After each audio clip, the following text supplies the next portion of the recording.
Hi friends, कैसे हैं आप सब। आई होप कि सभी अच्छे होंगे। फ्रेंड्स, मैं अमरदीप, स्वागत है आपका मेरे YouTube channel medical lab testing knowledge में। आज मैं इस वीडियो के अंदर डिस्कस करूंगा हेपेटाइटिस सी। जैसा कि हमने लास्ट वीडियो में डिस्कस किया था, हेपेटाइटिस बी क्या होता है, उसके सिम्टम्स क्या होते हैं, उसके कॉजेज क्या हैं। तो दोस्तों, आज मैं इस वीडियो के अंदर जो डिस्कस करूंगा कि हेपेटाइटिस सी वायरस क्या होता है, हेपेटाइटिस सी के सिम्टम्स क्या होते हैं, इसके कॉजेज क्या होते हैं, किन किन कारणों से हमें हेपेटाइटिस हो सकता है, हमें बचाव में क्या क्या करना चाहिए। और दोस्तों, लास्ट में डिस्कस करेंगे इसके लिए कौन सा टेस्ट कराया जाता है। हेपेटाइटिस सी को डायग्नोज करने के लिए हमें कौन सा ब्लड टेस्ट कराना होता है।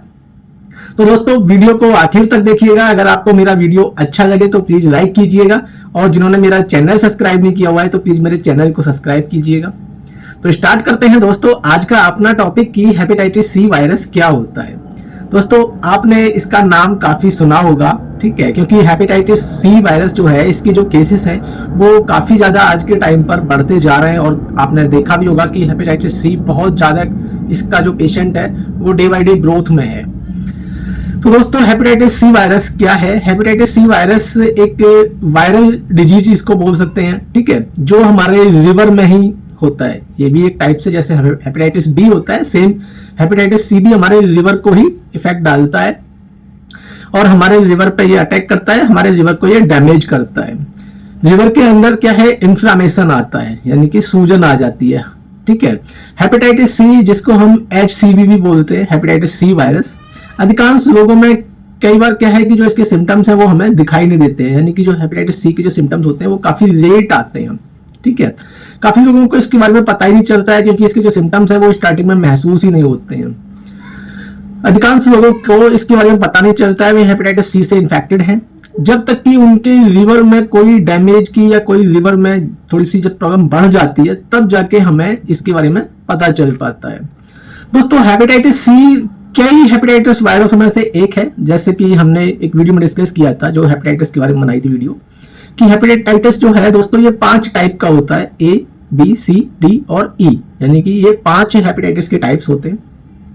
इनमें जो हेपेटाइटिस सी है ये भी काफी खतरनाक माना जाता है, क्योंकि B और C जो 2 वायरस होते हैं हेपेटाइटिस के, 2 टाइप्स हैं जो, ये काफी ज्यादा खतरनाक होते हैं। हेपेटाइटिस सी दोस्तों ये हमारा जो दूषित ब्लड है, एक तरीके से बोल सकते हैं जिसको हम, यानी कि अगर किसी पेशेंट को पहले से हेपेटाइटिस है तो उसके ब्लड के कांटेक्ट से, ठीक है, हमें हेपेटाइटिस होने का जो चांस है वो काफी ज्यादा बढ़ जाता है। दूसरा आता है इसके अंदर कि जो लोग ड्रग्स लेते हैं ना, उसमें यूज की गई जैसे सिरिंज होती हैं, उनके थ्रू भी हेपेटाइटिस सी होने का जो चांस है वो बहुत ज्यादा अधिक रहता है। दोस्तों, हेपेटाइटिस सी वायरस को ना कुछ स्टेजों में डिवाइड किया गया है, इसको 4 स्टेजों में डिवाइड करते हैं। तो स्टेज 1 में सबसे पहला जो देखा जाता है वो होता है एक्यूट स्टेज। तो इसमें क्या होता है कि जो इन्फेक्शन है, जो हेपेटाइटिस सी का अगर किसी को इन्फेक्शन हुआ है तो वो विद इन 6 मंथ में ये ऑटोमेटिक ठीक हो जाता है, ठीक है। इसमें क्या है, जो इसकी सिम्टम्स की बात करूं तो यहाँ पे पेशेंट को कई बार भूख न लगती है, उनकी जो स्किन है और आईज का जो कलर है वो पीलापन, जैसे हम जॉन्डिस बोलते हैं, पीलिया, इस तरह से महसूस होता है, और ये कुछ हफ्तों में ही ठीक हो जाता है। और ये जो हमारा इम्यून सिस्टम है इसको कंट्रोल कर देता है। और कई बार अगर दोस्तों यहाँ तक ये ठीक नहीं होता है और इसका जो इन्फेक्शन है वो लंबे टाइम चलता है, तो ये फिर क्रोनिक स्टेज में चला जाता है, यानी कि जो पहला एक्यूट होता है जो कम टाइम में ठीक हो जाता है, लेकिन फिर ये क्रोनिक स्टेज में चला जाता है। तो क्रोनिक स्टेज में क्या है दोस्तों, यहाँ पर सिम्टम्स को देखने के लिए काफी टाइम भी ले सकता है, यानी कि जो इसके सिम्टम्स आते हैं वो थोड़ा सा लंबे टाइम में आ जाते हैं, यानी कि थोड़ा सा यहाँ पर टाइम ज्यादा लगता है। इसमें लिवर की जो इन्फ्लामेशन है या लिवर के अंदर जो सूजन है, ये हमारे लिवर की जो सेल्स होती हैं ना उनको डेड कर देता है। इससे लिवर के टिश्यूज में धब्बे और उनका मतलब सख्त हो जाना, वो एकदम से टाइट हो जाते हैं, जिसको हम लिवर सिरोसिस बोलते हैं। जैसा आपने सुना होगा ना नाम, लिवर सिरोसिस भी एक डिजीज होती है, ठीक है। दोस्तों, क्रोनिक हेपेटाइटिस सी से ग्रस्त लगभग 20% जो पेशेंट्स हैं, इनके जो सिम्टम्स हैं इनमें काफी लंबा टाइम भी लग जाता है। बात करें लिवर सिरोसिस की, जो इसकी 3rd स्टेज देखी जाती है, जब इस जो स्थायी धब्बे हैं, जो स्पॉट्स हैं, ठीक है, वाले टिश्यूज जो हैं वो स्वस्थ लिवर सेल्स की जगह ले लेते हैं, उसे सिरोसिस कहा जाता है। इसमें लिवर में इतने स्पॉट्स हो जाते हैं कि वो खुद को ठीक नहीं कर पाते हैं। इससे स्वास्थ्य संबंधित डिफरेंट टाइप की जो प्रॉब्लम्स हैं वो स्टार्ट हो जाती हैं, जैसे कि पेट में जो लिक्विड फ्लूइड है, ठीक है, वो कई बार प्रॉब्लम शुरू करता है और जो हमारी अन्न प्रणाली में नसों के अंदर ब्लड सिक्रीशन होने लग जाता है। जब लिवर जो टॉक्सिक मटेरियल्स हैं, जो टॉक्सिक पदार्थ हैं, उनको फिल्टर करने में सफल नहीं रहता है, फिल्टर कर नहीं पाता है, तो वो क्या है, हमारे ब्लड के अंदर मतलब ब्लड के अंदर मिक्स होने लग जाते हैं और ये हमारा जो लिवर है यहाँ पर आने के बाद डैमेज होने लग जाता है। बात करें दोस्तों इसकी लास्ट स्टेज की, जिसे हम लास्ट स्टेज बोलते हैं, क्रोनिक हेपेटाइटिस बी काफी ज्यादा गंभीर समस्या पैदा कर सकता है, जैसे कि दोस्तों हमारा लिवर डैमेज, लिवर में कैंसर और भी काफी सारी प्रॉब्लम्स हमें यहाँ देखने को मिलती हैं। लास्ट स्टेज में हेपेटाइटिस सी तब होता है जब जब लिवर में गंभीर रूप से डैमेज हो जाता है और ठीक से या प्रॉपर तरीके से जो हमारा लिवर है वो काम नहीं करता है और लगभग 80% हमारा लिवर डैमेज हो चुका होता है। ठीक है, इसके सिम्टम्स में दोस्तों थकान हमें बहुत महसूस हो सकती है, हमें जॉइंटिस की जो मात्रा है वो काफी ज्यादा बढ़ जाती है, हमें वॉमिटिंग आती है, हमारा डाइजेशन प्रॉपर नहीं हो पाता है, हमें भूख नहीं लगती है। ठीक है, हमारे पेट में भी सूजन आ जाती है। तो ये इस टाइप के कुछ यहाँ पर सिम्टम्स हमें मिलते हैं।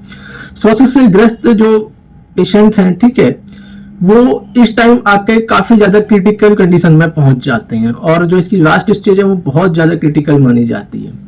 लिवर डिजीज का एकमात्र ट्रीटमेंट है लिवर ट्रांसप्लांट। अगर लिवर हमारा ज्यादा मात्रा में खराब हो चुका है, काम नहीं कर रहा है, तो सबसे लास्ट में क्या होता है, फिर लिवर ट्रांसप्लांट किया जाता है, जो अपने आप में एक बहुत बड़ी प्रॉब्लम हो सकती है, क्योंकि लिवर ट्रांसप्लांट इतना आसान चीज नहीं है। कहने में बहुत आसान लगता है दोस्तों, लेकिन जिसका होता है या जिसको कराना होता है उसको ही पता होता है कि लिवर ट्रांसप्लांट कराने तक पहुंचने तक उसको क्या क्या देखने को मिलता है। तो दोस्तों मानना यही है कि अगर किसी को कोई भी प्रॉब्लम, कोई भी सिम्टम्स जो मैं अभी आगे बताऊंगा, अगर ऐसा महसूस होता है तो तुरंत सबसे पहले अपने डॉक्टर से तुरंत संपर्क करें, डॉक्टर से ट्रीटमेंट जरूर कराएं। अब आगे बात करेंगे दोस्तों हेपेटाइटिस सी के सिम्टम्स की, इसके सिम्टम्स क्या होते हैं। तो इसके सिम्टम्स हैं जो स्टार्टिंग में कई बार हमें महसूस नहीं होते हैं, लेकिन कुछ सिम्टम्स ऐसे होते हैं जो स्टार्टिंग में हमें महसूस हो भी जाते हैं, जैसे कि हमें वीकनेस महसूस होना, हमें थकान महसूस होने लग जाती है। ठीक है, हमें भूख जो है वो कम लगने लग जाती है, क्योंकि हमारा जो पेट है वो प्रॉपर तरीके से ठीक नहीं रह पाता है। हमें कभी कभी वॉमिटिंग फील भी हो सकती है, स्टमक पेन हो सकता है। ठीक है, हमारे जो यूरिन का कलर है वो डार्क हो जाता है, हमें जो आइस है, हमारी जो स्किन है उसका कलर चेंज हो जाता है, थोड़ा सा येलोइश या जैसे पीलापन बोल सकते हैं। ठीक है, फीवर रह सकता है, हमारी जो मसल्स हैं, मांसपेशियां हैं, जॉइंट्स हैं, उनमें पेन हो सकता है। कुछ इसके जो सिम्टम्स है, कुछ अदर सिम्टम्स भी हो सकते हैं, जैसे कि आसानी से ब्लड सिक्रीशन होना। ठीक है, शरीर कई बार नीला पड़ जाना, हमारी स्किन के अंदर खुजली होना और हमारे जो पैर हैं उनके अंदर सूजन आना। ठीक है, भ्रम, इस तरह की कोई प्रॉब्लम होना। ठीक है, स्किन के ऊपर मकड़ी के जाल जैसी जो हमारी ब्लड वेसल्स होती हैं उनका दिखना। तो इस तरह के इसके कुछ सिम्टम्स हमें नजर आते हैं। तो दोस्तों अगर किसी को इस तरह का कोई सिम्टम्स लगता है तो तुरंत अपने डॉक्टर को जरूर दिखाएं। अब बात करेंगे हम दोस्तों इसकी कॉजेस की, कि जो हेपेटाइटिस सी वायरस है ये फैलता कैसे है, किन किन कारणों की वजह से हमें हेपेटाइटिस सी होने का चांस अधिक रहता है। दोस्तों हेपेटाइटिस सी इससे इन्फेक्टेड किसी पर्सन या किसी पेशेंट के साथ ब्लड के कांटेक्ट में आने से होता है। ये इसके जो कारण की बात करूं तो सबसे पहला कारण माना जाता है इसके अंदर ब्लड चढ़ाना, या जिसको कई बार ब्लड डोनेट किया जाता है। तो अगर किसी को ब्लड दिया जाता है तो वो ब्लड अगर हेपेटाइटिस पॉजिटिव है तो हेपेटाइटिस सी होने का चांस उसको अधिक रहता है।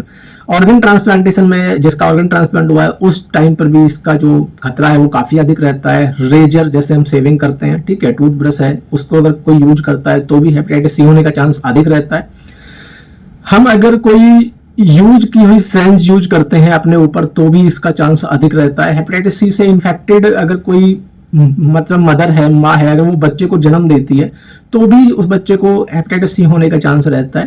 ठीक है, यौन संपर्क द्वारा अगर ब्लड का आदान प्रदान हुआ है तो भी इसका चांस रहता है। नॉर्मली जब तक हमारी बॉडी के अंदर या हमारे ब्लड से उसका कांटेक्ट नहीं होगा तो यह हेपेटाइटिस सी होने का चांस नहीं होता है, लेकिन अगर ब्लड के कांटेक्ट में आने से हमें इसका चांस अधिक मात्रा में या अधिक बढ़ जाता है। अब आगे बात करेंगे दोस्तों कि हेपेटाइटिस सी जो वायरस है इससे बचाव कैसे किया जा सकता है, कैसे हम बच सकते हैं कि हम हेपेटाइटिस बी से पॉजिटिव ना हो। दोस्तों सबसे पहला देखा जो आजकल जो सबसे ज्यादा देखा जाता है वो ड्रग्स के केसेसों में, कि जो लोग ड्रग्स यूज करते हैं, जो आजकल की नई जनरेशन है वो काफी ज्यादा देखा होगा ड्रग्स यूज बहुत ज्यादा किया जाता है, जो कि एक अपराध टाइप में मानना होता है, कि एक अपराध होता है बिल्कुल। ठीक है, उसमें क्या है कि एक ही निडल से या एक ही सिरिंज से कई कई लोग आपस में ड्रग्स लेते हैं। तो उससे क्या है कि हेपेटाइटिस सी होने का जो चांस है वो अधिक रहता है। तो अगर ऐसा कोई करता है या ऐसे करने की कोई सोच भी रहा है तो बिल्कुल भी ऐसा ना करें, क्योंकि ड्रग्स तो वैसे ही हमारी सेहत के लिए बिल्कुल एक खतरे की घंटी है। ठीक है, तो उससे हमें पता नहीं कौन कौन सी बीमारी होने का चांस रहता है। दोस्तों, शरीर में कई बार देखा होगा आपने, जो टैटूज बनवाते हैं, काफी लोगों को शौक होता है टैटूज बनवाने का। टैटूज बनवाना एक अलग बात है, लेकिन आप बनवा कहाँ पर रहे हैं ये देखना जरूरी होता है कि वो जो भी इंस्ट्रूमेंट जो भी आपके ऊपर यूज कर रहे हैं वो कितने क्लीन हैं, वो न्यू है या पहले से किसी पे यूज हुए हैं। ठीक है, तो उसमें भी आप बच सकते हैं। उस चीज़ों को आप देख सकते हैं कि वो कैसे यूज कर रहा है, क्योंकि वो पहले किसी और पे किया है, उसे नहीं पता है कि उसके अंदर क्या दिक्कत है, क्या बीमारी है, कुछ बीमारी है नहीं है। तो हमें उस चीज से भी बचना बहुत जरूरी होता है। ठीक है, सेक्सुअल रिलेशंस में अगर हम कहीं अदर सेक्सुअल रिलेशन बनाते हैं तो दोस्तों वहां भी हम प्रिकॉशन का यूज कर सकते हैं, कॉन्डोम यूज कर सकते हैं। ठीक है, उसकी वजह से भी कई बार क्या है कि हमें हेपेटाइटिस सी होने का चांस अधिक रहता है। तो अगर ऐसा कोई करता है तो प्लीज प्रिकॉशन यूज करें, बिना प्रिकॉशन के इस तरह का कोई भी काम ना करें। तो दोस्तों, ये हेपेटाइटिस सी से बचाव के कुछ कारण थे।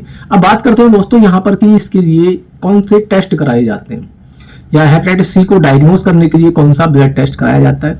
तो दोस्तों, हेपेटाइटिस सी को डायग्नोज करने के लिए इसका जो टेस्ट होता है एंटी-HAV एंटीबॉडी, यानी कि हमारी बॉडी के अंदर ये देखना होता है कि कितनी बॉडी एंटीबॉडी हमारी बॉडी के अंदर है। ठीक है, जिसको हम शॉर्ट में HAV एंटीबॉडी टेस्ट बोलते हैं। और अगर हमें हेपेटाइटिस सी जो है ये कार्ड के थ्रू भी किया जाता है, लेकिन कार्ड को आज के टाइम पे जो अच्छे डॉक्टर्स हैं वो कार्ड को इतना मतलब मानते नहीं उसके रिजल्ट को, क्योंकि वो कई बार फॉल्स रिजल्ट भी आ जाता है। लेकिन जो इसका एंटीबॉडी टेस्ट है वो एक अच्छा टेस्ट माना जाता है। अगर एंटीबॉडी पॉजिटिव आ जाता है तो उसके बाद हमारा hepatitis C virus RNA test होता है, जिसको हम वायरल लोड भी बोलते हैं। और दोस्तों, यहाँ पे मैं बात करूँ, जो हेपेटाइटिस सी होता है ना, ये RNA बेस्ड होता है, यानी कि जैसे हेपेटाइटिस बी होता है वो DNA बेस होता है जिसका वायरस, और इसका जो वायरस होता है ये RNA बेस्ड वायरस होता है। तो इसका जो टेस्ट किया जाता है वायरल लोड, तो वो RNA HCV RNA जिसको हम बोलते हैं। तो दोस्तों, आज के लिए इतना ही। अगर आपको मेरा वीडियो अच्छा लगा हो तो प्लीज वीडियो को लाइक कीजिएगा, और दोस्तों जिन्होंने मेरा चैनल सब्सक्राइब नहीं किया हुआ है तो प्लीज चैनल को सब्सक्राइब कीजिएगा। Thank you so much.